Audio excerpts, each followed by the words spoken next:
ઊંટ રણમાંથી લાંબી મુસાફરી કરીને લીલાછમ ગામની નજીક આવે છે.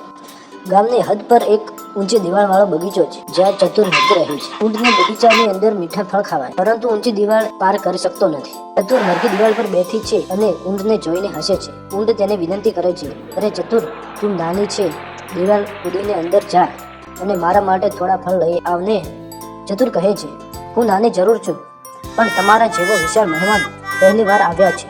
હું તમારી મદદ કરીશ, પણ તમારે મારી સાથે એક વચન આપવું પડશે. ઊંટ કહે છે, બોલો, તને શું જોઈએ છે? આ ગામમાં એક સુંદર તળાવ છે, પણ તે બહુ દૂર છે.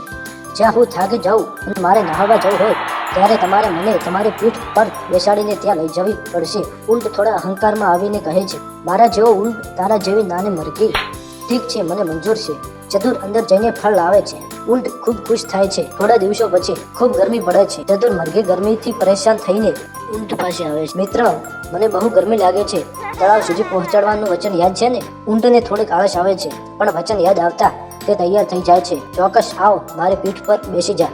ચતુર તેની પીઠ પર બેસી જાય છે. રસ્તામાં ઊંટને વિચાર આવે છે કે ચતુર નાની હોવા છતાં કેટલી હોશિયાર છે. તેણે એક નાનકડી મદદના બદલામાં એક મોટા મિત્રનો સાથ મેળવ્યો. તળાવ પાસે પહોંચીને ઊંટને પણ તરસ લાગે છે. બંને મિત્રો શાંતિથી પાણી પીએ છે. ઊંટ ચતુરને કહે છે, ચતુર, તે મને એક નાનકડી મદદ કરીને એક મોટો પાઠ શીખવાડ્યો. કોઈ પણ મદદ નાની કે મોટી નહીં.